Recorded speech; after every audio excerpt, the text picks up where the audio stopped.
Bom dia a todos e todas. Meu nome é Lara, sou acadêmica do quarto período do curso de Medicina da Universidade Federal de Uberlândia e é um prazer estar com vocês novamente para a nossa 27ª aula do curso de Raciocínio Clínico. Lembrando que, devido ao retorno das atividades acadêmicas online, não haverá mais lista de presença. O certificado será gerado conforme as presenças contabilizadas até então. Convido agora a professora Mariana Secone para apresentar a aula Dor Articular e Artrite. Ela é médica pela Universidade Católica de Pelotas, com residência em Clínica Médica pela PUC São Paulo e em Reumatologia pela UFO, e tem mestrado em Ciências da Saúde pela UFO. Bom dia, doutora Mariana. Bom dia, Lara. Agradeço o convite de vocês, da doutora Badi, do doutor Marcos Vinícius, para estar falando um pouquinho de reumatologia nesse contexto, né, do raciocínio clínico. Então, eu vou começar já aqui, né, com a apresentação. E, para começar, eu acho que a gente precisa diferenciar um pouco o conceito de artralgia e artrite. Eu não tenho como começar sem retomar isso. Então, artralgia é toda vez que eu tenho dor articular, seja lá qual for a causa. Já a artrite é quando eu tenho inflamação no ambiente articular. Em geral, quando eu tenho um quadro inflamatório de artrite, eu também tenho artralgia, mas o contrário não é sempre verdadeiro. Então, nem sempre que eu tenho artralgia, eu vou ter também artrite. Então, só para resumir, artralgia é dor articular e artrite é inflamação no ambiente articular. E para começar aqui, eu tenho que falar um pouquinho disso, que é o ritmo da dor, que virou até piada, né? Fizeram até uma caneca de tanto que eu repito isso lá no ambulatório com os alunos, mas é super importante, porque se eu não entendo, se o reumatologista ou o clínico não entende o ritmo da dor, a gente fica confuso nos diagnósticos diferenciais que nós vamos ver que são muitos. Então, o ritmo inflamatório é aquele que piora com o repouso, melhora com o movimento, mas tem uma rigidez, principalmente matinal ou pós-repouso, que é prolongada. A gente fala a partir de 1 hora, mas na verdade 3, 4, 6 horas até podendo chegar. Já o ritmo mecânico, ele piora com o movimento, melhora o repouso e tem uma rigidez também protocinética, ou seja, uma rigidez curta só no início do movimento. É aquele paciente que ficou um tempo na sala de espera sentado e quando a gente chama tem a maior dificuldade para levantar, os primeiros passos saem todos desajeitados, mas logo ele já chega assim no consultório andando melhor, mesmo que a dor persista. Bom, então já falei, né, que a artrite é essa inflamação no ambiente articular. É um sinal e não um diagnóstico, e isso é importante. Eu vejo médicos fazendo confusão, mas os pacientes fazem muita confusão. Então a gente fala lá, não, realmente o paciente está com uma artrite. Ele já entendeu a artrite reumatoide, e a artrite reumatoide sim é um diagnóstico. A artrite não, é um sinal, como outros que a gente tem, né, sinais e sintomas, febre, hiperemia. Então, a artrite é um conjunto de sinais, na verdade, e não um diagnóstico. E ela, por isso, pode ter diversas etiologias, né? A artrite reumatoide é a afecção inflamatória articular mais frequente, mas nós temos outras causas não autoimunes, né, que a gente precisa lembrar e vamos lembrar aqui também.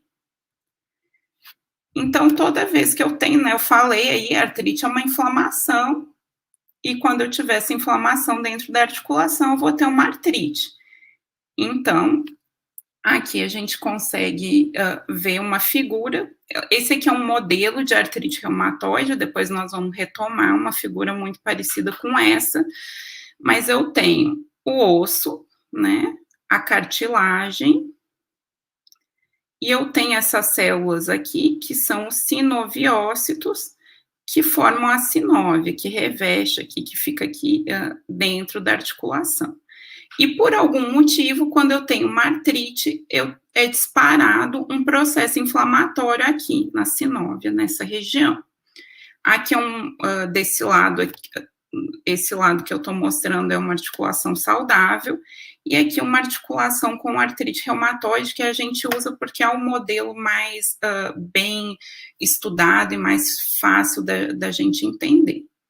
Então, aqui eu já tenho uma proliferação dessa sinóvia, então eu tenho proliferação sinovial, tenho recrutamentos de células inflamatórias, de citocinas, tenho ativação de osteoclasto, de fibroblastos, que vão acabar lesando, no caso da artrite reumatoide, o osso subcondral, formando essa estrutura que a gente chama panos, que é essa sinóvia, esse tecido sinovial proliferado, ele vai agredindo esse osso e causando o marco da doença, por exemplo, da artrite reumatoide, que é a erosão óssea.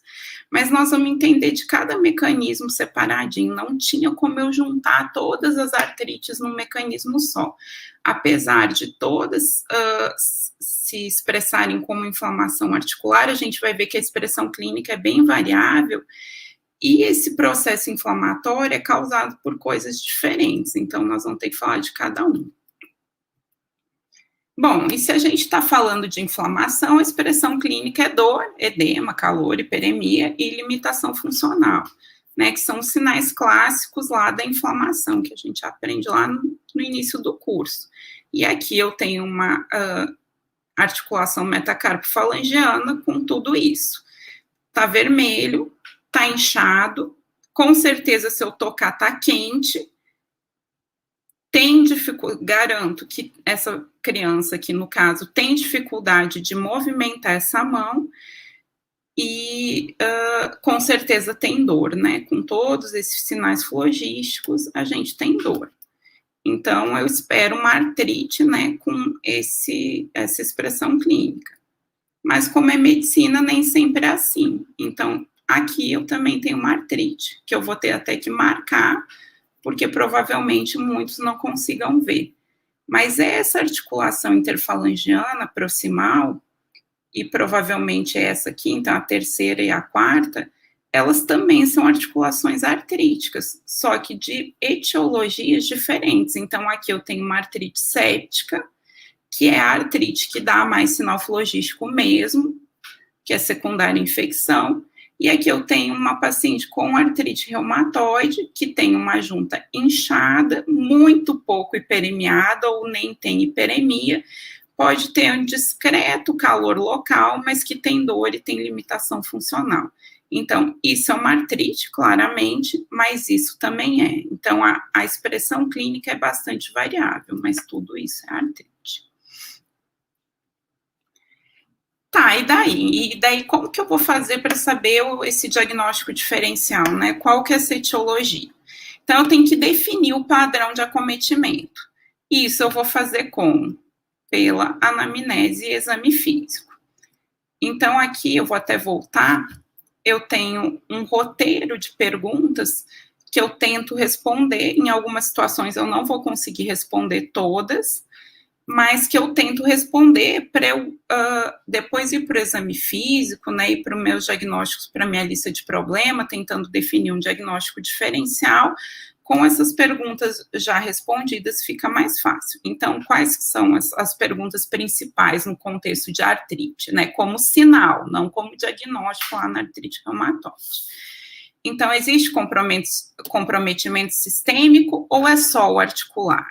A manifestação é articular mesmo ou está em volta? É periarticular, é uma tendinite, uma peritendinite? O ritmo da dor é mecânico, aquele que piora o movimento, melhora o repouso e tem rigidez curta, ou é inflamatório, que é o que melhora o movimento, piora o repouso e tem uma rigidez mais prolongada.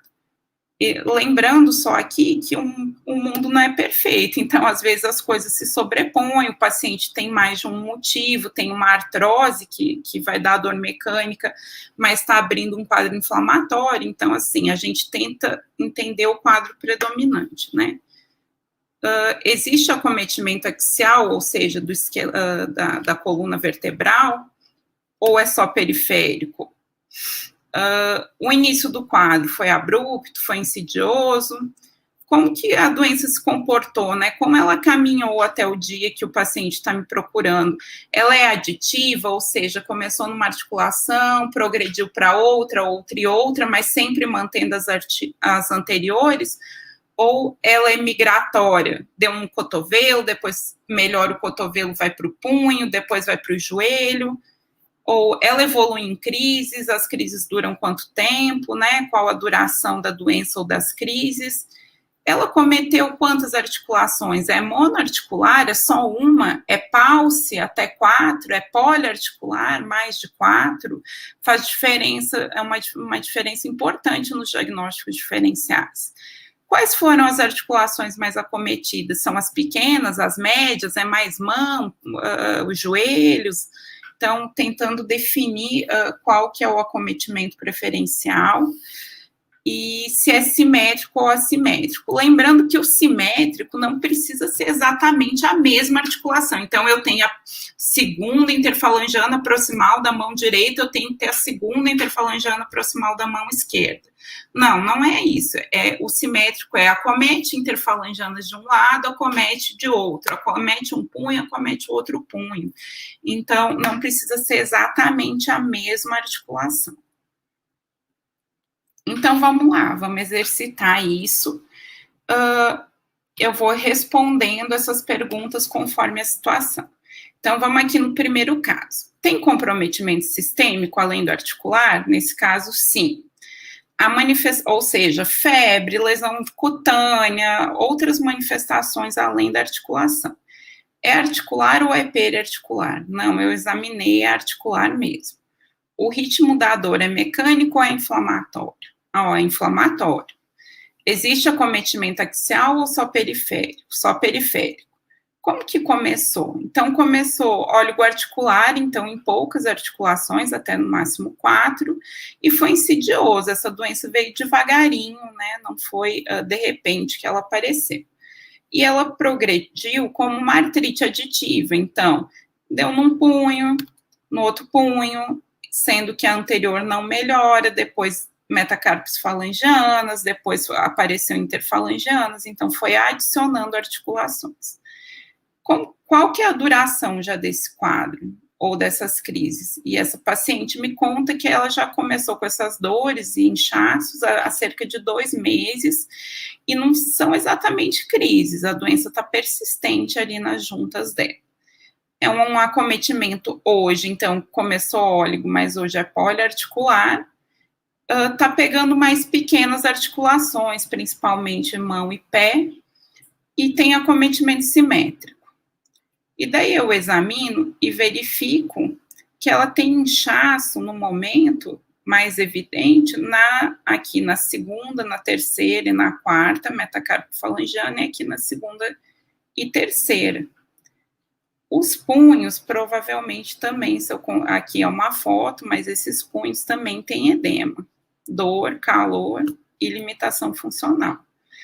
Então, o que é isso? Respondendo essas perguntas, eu penso numa doença que acomete pequenas e médias articulações, que já tem mais de 2 meses de persistência, que hoje é poliarticular, pega mais de 4 articulações, que tem comprometimento sistêmico, tem fadiga, tem febre, pode ter febre, e olho essas mãos, examino, eu formulo a hipótese aqui de artrite reumatoide, que, como eu comentei, é o protótipo da inflamação articular e é a doença autoimune articular mais comum. E daí, falando aqui um pouco da fisiopatologia. Para chegar aqui na fisiopatologia, eu preciso que vocês tivessem passado por essa questão da anamnese primeiro.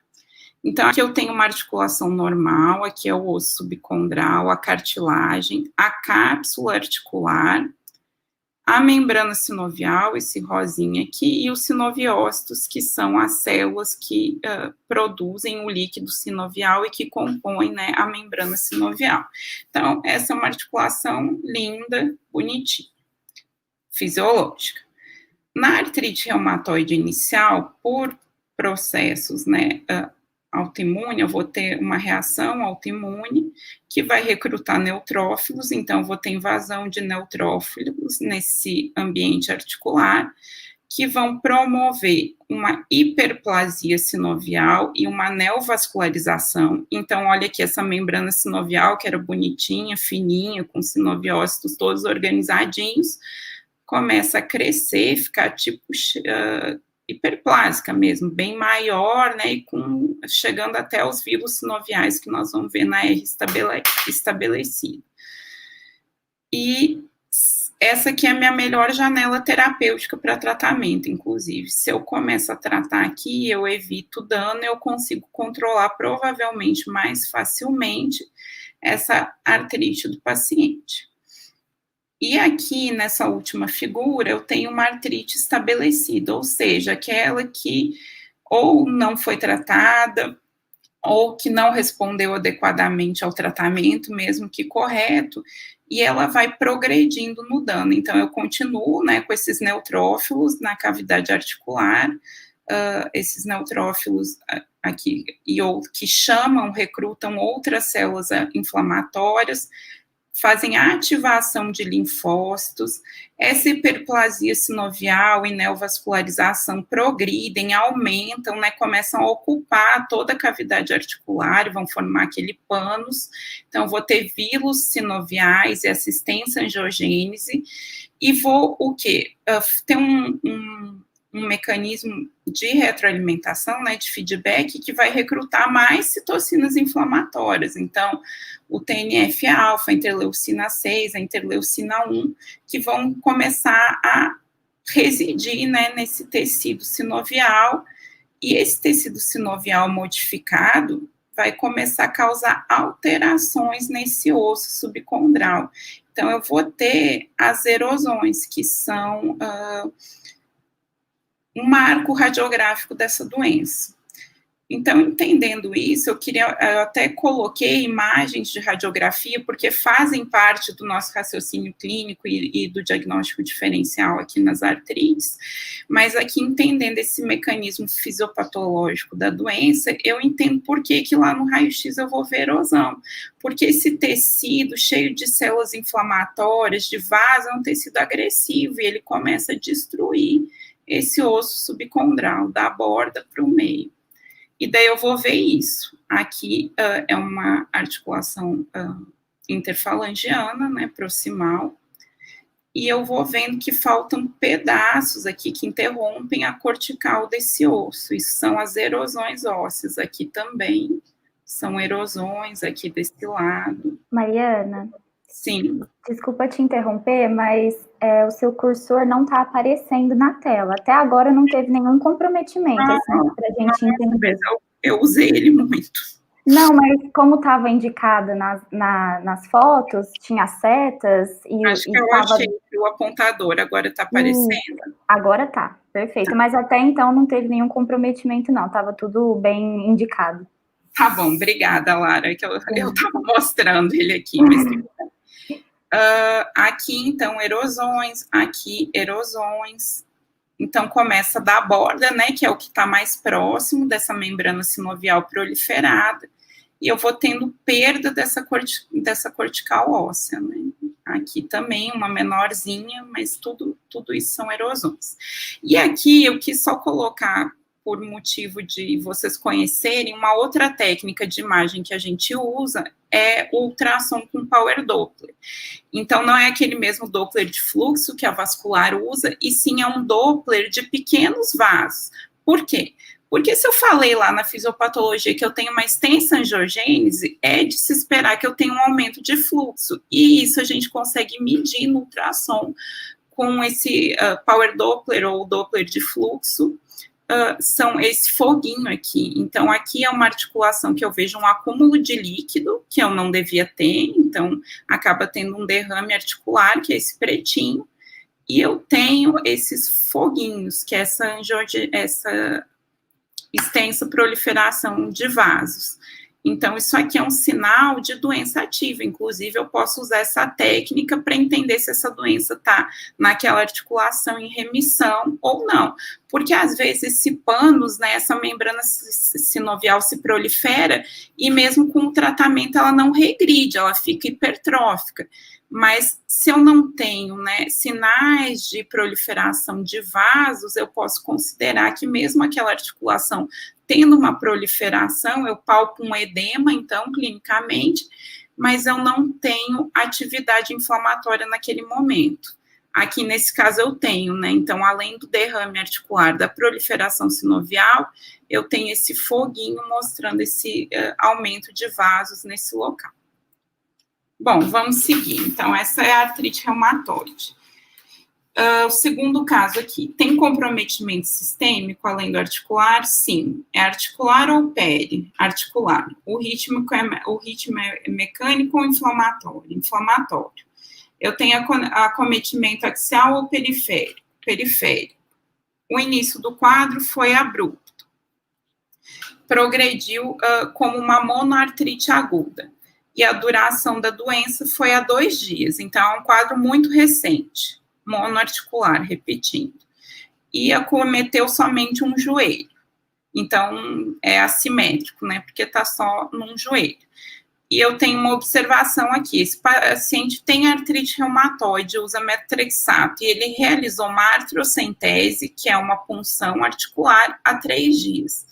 Então, um dia depois, ele começou com um quadro de piora, de dor, edema, com intensa vermelhidão, com febre, com mal-estar, com prostração, né? Então, um quadro muito sistêmico e muito inflamatório no local pós um procedimento. E, clinicamente, eu vejo esse joelho aqui.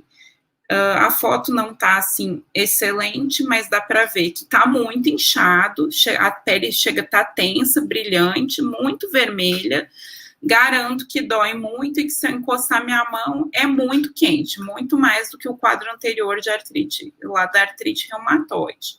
Então, juntando assim, então um quadro inflamatório muito intenso, que começou de repente, que foi realizado um procedimento, que é um fator de risco, e no outro dia evolui com essa carinha aqui, eu tenho que pensar em artrite séptica, que de tudo que a gente vai falar é o quadro mais grave. Então, se vocês quiserem aprender só um e ir para o clínico, né, para quem vai formar clínico, como todos vocês, como todos nós formamos, eu preciso saber identificar ou pelo menos suspeitar de uma artrite séptica. Então, dicas: muito sinal flogístico, muito comprometimento sistêmico, quadro abrupto e monoarticular.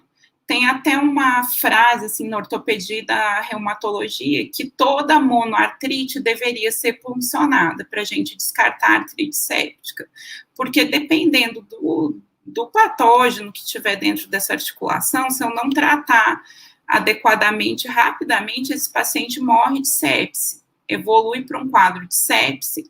E se eu não lavar essa articulação, não drenar todo esse pus, não lavar e não iniciar antibiótico rápido, esse paciente morre.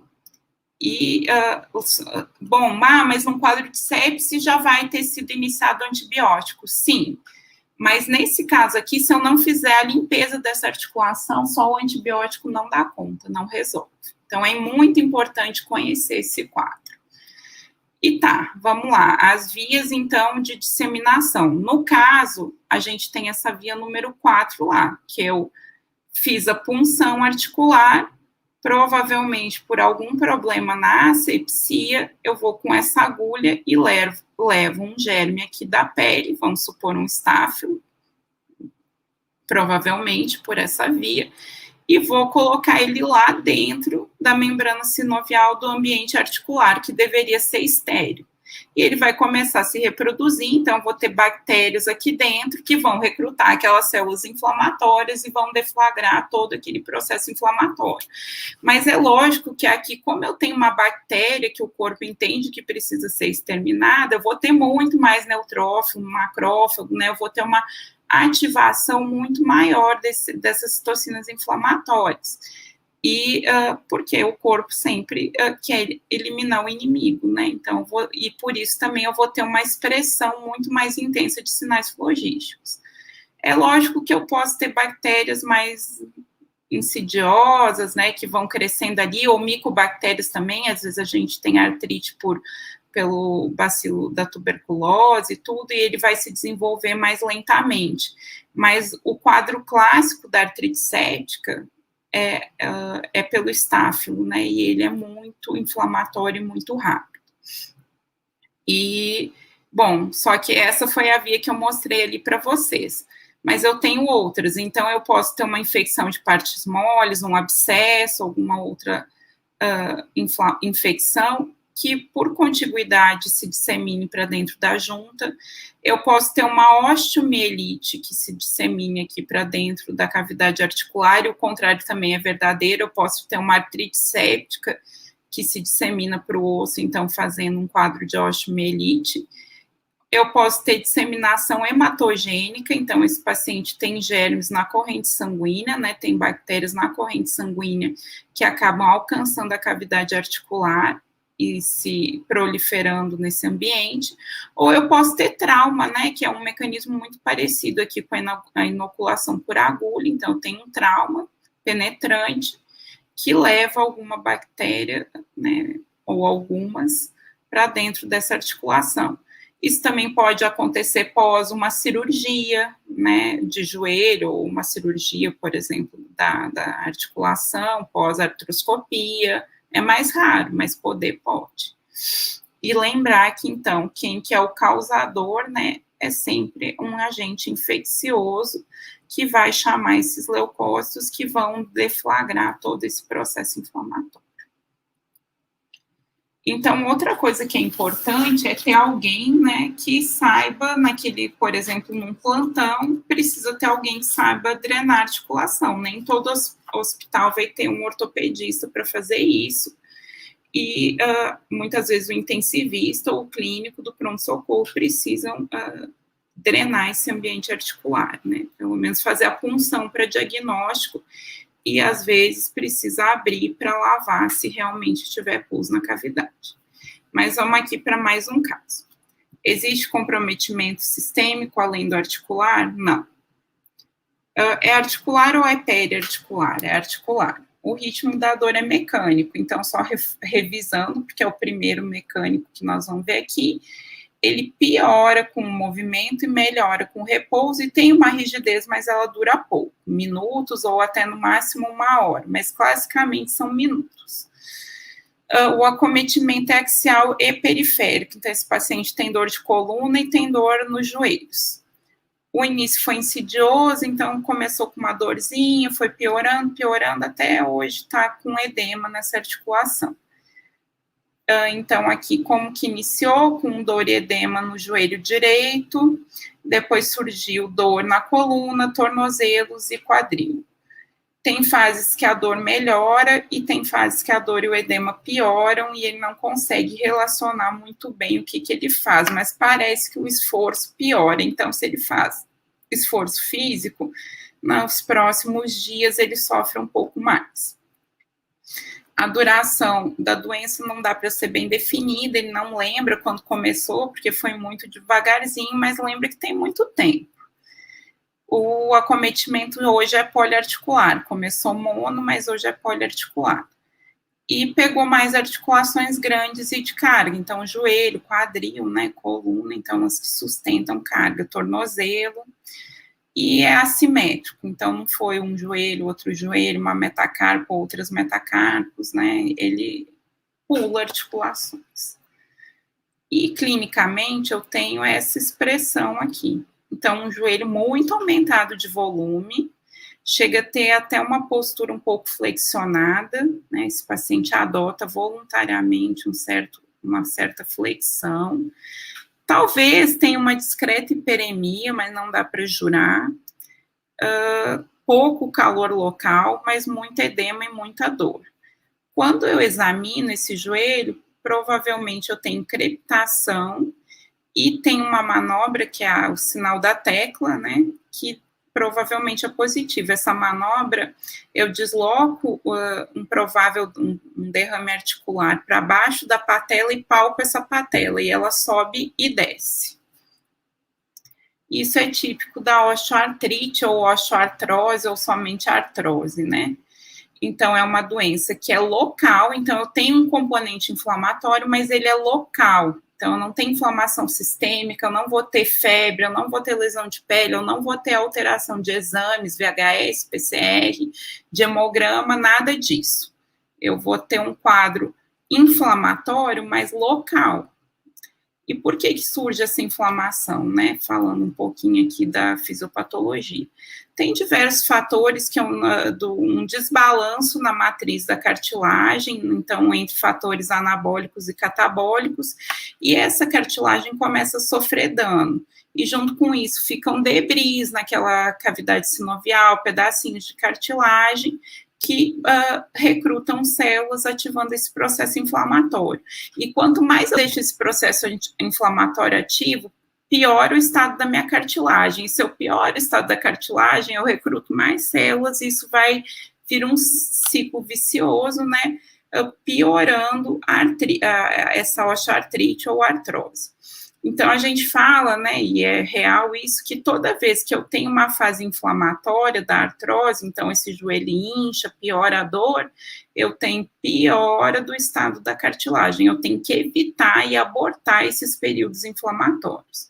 Então, aqui de novo, nesse lado aqui que eu estou apontando uma articulação saudável, e aqui um modelo da osteoartrite. Então, osso, cartilagem íntegra, aqui já o osso subcondral com esclerose e a cartilagem em ruim estado, né, com danos. A membrana sinovial está aqui, e ela até vai ter, né, ela vai estar inflamada, mas é por um processo local, né, não é igual lá na artrite reumatoide, que eu tenho citocinas que vêm aqui e deflagram o processo inflamatório. Aqui não. A situação local ruim, essa cartilagem ruim, eu começo a ter debris, eu começo a ter atrito, às vezes, do osso, atrito ósseo, né, que se expressa clinicamente como a crepitação, e daí eu começo a ter dano e alterações no osso, como a esclerose subcondral e a formação, né, do osteófito. E eu vou ter essa hiperplasia sinovial, mas é secundária esse processo local, e não primária. Lá na artrite reumatoide, as coisas começam na sinóvia, e depois se espalham, né, para o osso. Aqui não, começa na cartilagem, se espalha para o osso e levando a hiperplasia sinovial. Aqui em imagem, expressão radiográfica de novo. Então, a esclerose subcondral, aqui eu tenho diminuição do espaço articular, então onde a cartilagem estava, não está mais, e o osso vai se aproximando, principalmente desse compartimento medial. Aqui, né, no perfil, eu vou ver a formação de um grande osteófito aqui na patela, também vejo melhor ainda essa esclerose subcondral. Essa patela tá mais próxima do fêmur do que ela deveria. Então, aqui nesse paciente, eu tenho uma artrose ou osteoartrite com componente femorotibial medial, e aqui também tem uma artrose femoropatelar, então tem um joelho acometido, tanto entre o fêmur e a tíbia, quanto entre o fêmur e a patela.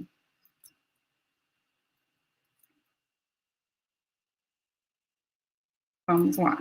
Continuando a brincadeira, porque eu achei divertido montar essa aula, fui fazendo mais e mais. Uma outra situação, então, tem comprometimento sistêmico? Tem. A dor é articular? É inflamatória e acomete o periférico. O início do quadro foi agudo e progrediu com uma artrite migratória. Quem que é essa? É a que vem numa articulação, depois melhora, vai para outra, depois melhora, vai para outra. E já tem crises há vários anos, e as crises duram em torno de 5 dias, inclusive esse paciente informa que no começo nem dava bola, a crise era bem curta, era cada 2, 3 meses, mas que agora, recentemente, essas crises estão sendo quase que todo mês, às vezes até quinzenalmente, estão durando cada vez mais, e pode chegar até um ponto que essas crises se emendem, né, uma na outra. E até agora o acometimento foi monoarticular, mas às vezes dá em mais de uma, então dá lá num tornozelo e num hálux, ou num cotovelo e num joelho, então entre mono e pálse articular, e depende da crise. E a que mais frequentemente tem crise é a primeira metacarpo falangiano dos pés, que a gente chama de podagra, né? Então, o acometimento lá do hálux. E é assimétrico. E aqui eu tenho uma foto disso que eu estou falando, da podagra, que é a inflamação dessa articulação, dessa primeira metatarso, perdão, falei metacarpo, mas é metatarso falangiana do pé. E isso é típico, né? É lógico que pode ser uma artrite séptica aqui, pode, sei lá o que fizeram nessa articulação, pode ter inflamado, mas eu fui examinar esse paciente, além dessa história muito característica e dessa articulação muito característica, eu encontrei isso, que são tofos. Então, juntando, né, essa história, essa apresentação clínica com esses tofos, eu posso fazer o diagnóstico de gota, ou artrite gotosa. Lembrando que a gota também é muito inflamatória. Então, assim como a artrite séptica, ela costuma no começo ser monoarticular e ser muito inflamatória. E às vezes a gente tem que funcionar para fazer o diagnóstico diferencial. Mas com essa história, né, de várias crises em articulações diferentes e recorrentes, e olhando esse tofo, mesmo que eu tivesse só essa articulação acometida nesse momento, eu não precisaria funcionar. Eu poderia já instituir um tratamento para a gota. E a gota, a artrose e a gota provavelmente vão ser as situações articulares que o clínico mais vai encontrar. Então, é importante a gente entendê-la também. E a expressão, aqui eu inverti um pouquinho, coloquei a radiografia antes, mas ela também vai dar erosões, como lá na artrite reumatoide, mas são erosões maiores e não são tantas em geral. E às vezes eu posso ter esses cistos, ou seja, eu tenho a cortical íntegra, mas eu tenho um acometimento lá dentro do osso. No ultrassom, a gente pode ter um sinal que a gente chama sinal do duplo contorno, que o ácido úrico se deposita, né, nessa junta, nessa pericartilagem, mostrando um duplo contorno. Então, eu enxergo o sinal da cartilagem e uma linha de ácido úrico. E o que chama, né, a inflamação para essa articulação? São os cristais de urato, que estão lá dentro da articulação, que vão recrutar, vão ser recobertos por IgG, né, e vão ativar uma resposta inflamatória de macrófago, neutrófilo, e vão criar uma estrutura que chama inflamossomo, que vai ativar esse monte de citocinas aqui, que eu não vou ficar falando um por uma, mas algumas, inclusive as mesmas lá da artrite reumatoide, e esses cristais, então, vão estar lá dentro dessa articulação e vão formar esse inflamossomo.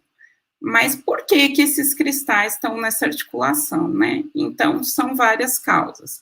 Tem causas genéticas, que é um componente importante, então esse paciente tem uma dificuldade de excreção, tem drogas que diminuem a excreção também, a dieta, então se eu consumo muito ácido úrico, eu vou ter uma hiperprodução. O consumo de álcool também leva a uma hiperprodução, e esse álcool não é só o fermentado, o destilado também, que existe uma lenda que é só a cerveja, e não é. Eu posso ter causas metabólicas, ou seja, esse paciente tem um erro lá do metabolismo dele e produz demais, ou eu tenho as causas proliferativas, como na síndrome de lise tumoral. Então, quando eu tenho um paciente com tumor, está fazendo quimioterapia, e essas células tumorais são destruídas, elas liberam ácido úrico, aumentando, né, a disponibilidade dele no sangue, e às vezes causando a crise de gota. Só queria comentar uma coisa sobre a dieta, porque às vezes os pacientes chegam assim com uma dieta muito restrita, não pode comer feijão, não pode comer tomate, não pode comer carne, não pode comer leite, beber leite. Eu já recebi paciente que eu não sei do que ele estava vivendo, porque tinham proibido ele de tudo. E não é necessário, porque a dieta é sim uma das causas, mas não é uma causa tão importante quanto a gente faz parecer que é. E se eu for pedir para reduzir, eu devo pedir para reduzir o consumo, principalmente do álcool, né? Das carnes vermelhas, tentando limitar 2, 3 vezes por semana. Os miúdos, então, moela, coração, né? Essas vísceras de frango e boi. E os frutos do mar também, não o peixe, mas os frutos do mar são ricos em ácido úrico. Então, camarão, lula, lagosta, que nem é muito hábito da nossa dieta, mas que em outras localidades, né, pode ser. E daí é que vocês estão vendo que essas causas podem levar a uma hipoexcreção ou a uma hiperprodução. Então, eu tenho medicamentos que vão agir aqui aumentando a excreção e outros que vão ser usados reduzindo a produção. E o allopurinol, que é a principal droga que a gente mais usa, atua aqui, na hiperprodução. Então, ele vai reduzir a produção lá, do ácido úrico. Só que a principal, assim, se eu for dividir em grupos, a maioria dos pacientes cai aqui. A maioria dos pacientes, então, é hipoexcretor e não hiperprodutor, e a gente acaba tratando a maioria com um medicamento para hiperprodução. Por quê? Porque é um medicamento que é melhor tolerado, é o único medicamento disponível na rede, e a nossa maioria dos pacientes não conseguem comprar outros medicamentos, e ele acaba melhorando, porque mesmo que eu excrete pouco, se eu produzir menos, eu vou acabar tendo uma melhora.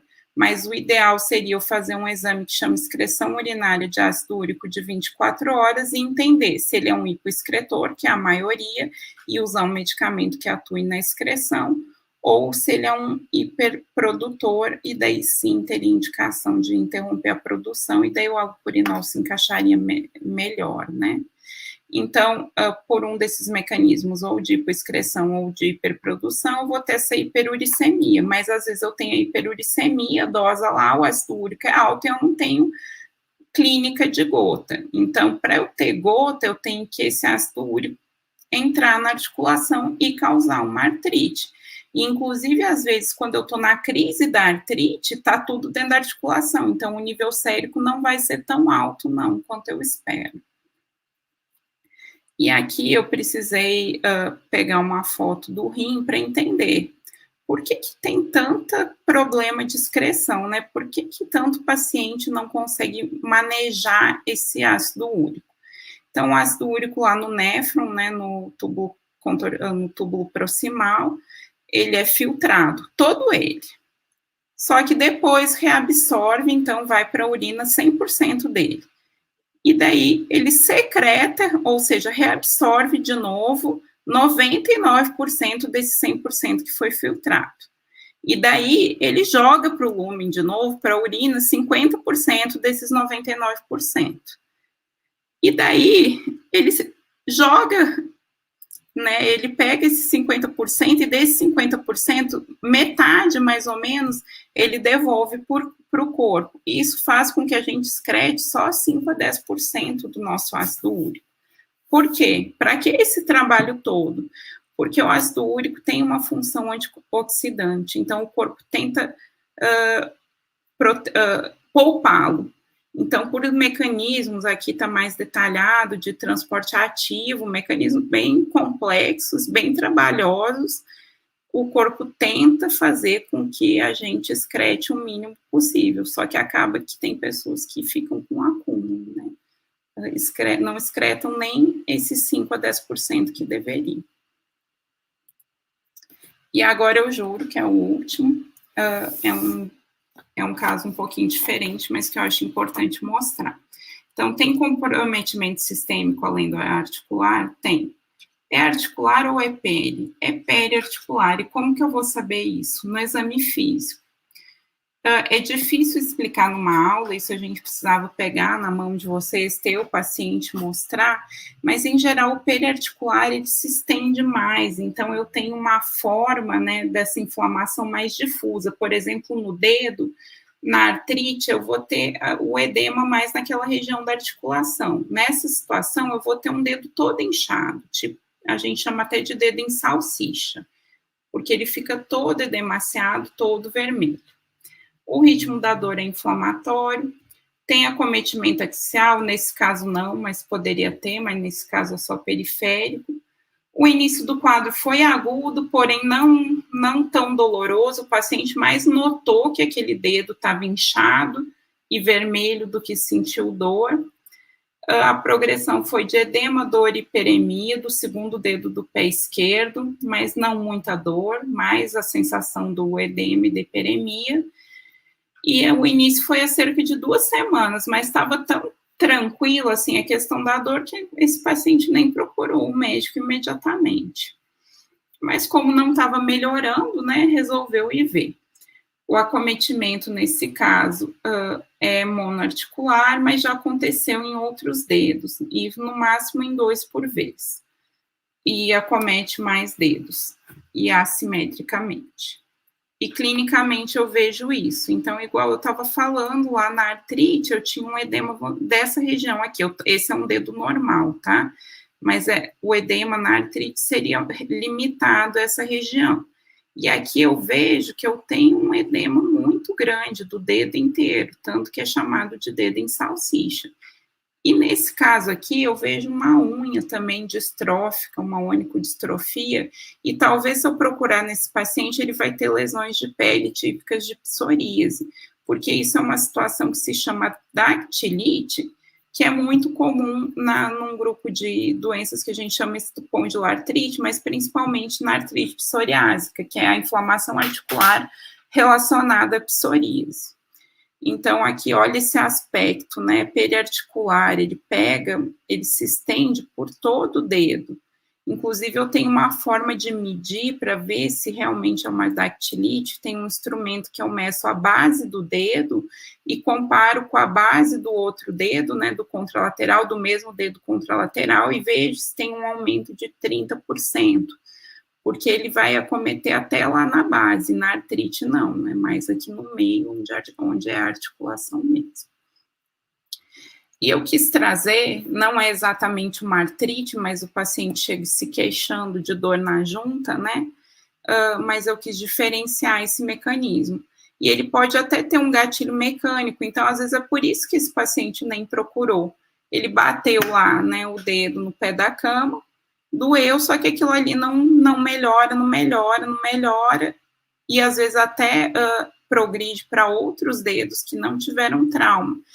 E isso a gente observa porque existe um fenômeno lá na psoríase, que é o fenômeno de Koebner, né, que é quando eu tenho um trauma, ali aparece a lesão de psoríase na pele, e aqui se acredita que eu tenho a mesma coisa dentro da articulação, então um Koebner profundo, um trauma, que deflagra uma reação inflamatória, e que vai acometer não exatamente a articulação, mas sim as estruturas periarticulares, a entese, os ligamentos, né, a cápsula articular. E isso vai recrutar lá as células da imunidade inata, neutrófilos, monócitos, linfócitos, que vão produzir citocinas, principalmente a IL-23 e a IL-17, que vão disparar uma resposta na imunidade adaptativa, fazendo, né, se expressando clinicamente como essa dactilite, como esse dedo em salsicha. E cronicamente, isso se a gente deixa, né, pode ter até um remodelamento dessas partes moles, né, um espessamento.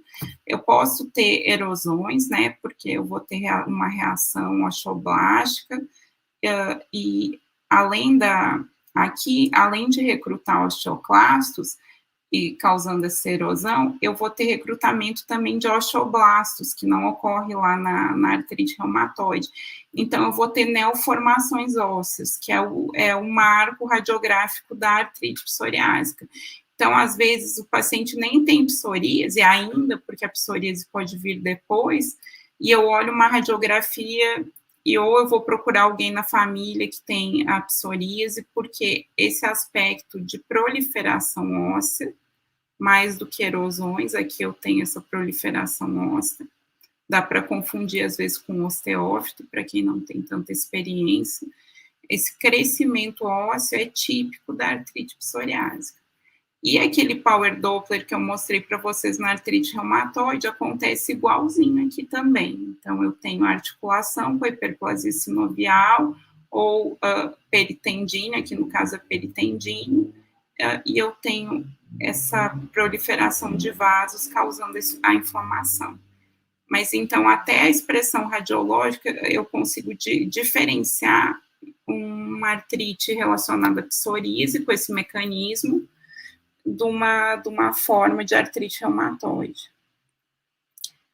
E se nada disso funcionar, se eu não conseguir, por essas perguntas, por esses mecanismos fisiopatológicos definir, eu devo sim puncionar essa articulação, e daí mesmo que não seja uma monoartrite, se eu estou em dúvida, eu devo pegar uma articulação que eu percebo que tem líquido inflamatório, que tem derrame, funciono e mando para o laboratório. E daí, pela característica das células inflamatórias, eu consigo me guiar e definir para entender de que grupo que eu estou falando. Então, principalmente aqui pelos leucócitos, eu consigo fazer um corte entre o não inflamatório, o séptico e o hemorrágico, que é quando eu vou ter sangue por algum motivo. Aqui vai ser trauma ou tumor, né?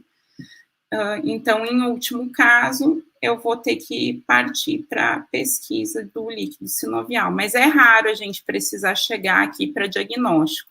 Normalmente a gente funciona ou para excluir artrite séptica, ou para já fazer a aplicação de algum medicamento local para aliviar mais rápido esse paciente. Eu sei que são muitas situações, é muita coisa, eu não espero que vocês tenham absorvido tudo, mas é só para ter uma ideia que são coisas diferentes que levam à mesma expressão clínica, que é a artrite. Então, eu preciso ver o que está em volta, né, para poder entender essa doença, que doença está na minha frente. Tem outros casos que eu não coloquei, porque ia ficar muito grande, mas, por exemplo, no lúpus, né, nas outras colagenoses lá da reumatologia, eu também vou ter uma forma de artrite. Então, eu tenho que pegar elementos, né? Então, se eu tenho lá o Hashimoto, eu tenho proteinúria lá na urina, presença de proteína na urina, eu vou juntando esses elementos para definir esse quadro clínico, né? Que contexto que eu tô vendo essa artrite. Bom, Lara, era isso que eu tinha programado para conversar com vocês hoje. Muito obrigada, professora, pela excelente aula e pela disposição de estar aqui conosco hoje. As dúvidas poderão ser enviadas por e-mail da professora, que eu vou colocar na descrição. E é isso, chegamos ao fim da nossa 27ª aula do curso de Raciocínio Clínico. Agradecemos a todos os participantes e esperamos vocês na próxima quinta-feira, às 8 horas. Até breve. Tchau, Lara, obrigada. Obrigada, Mari.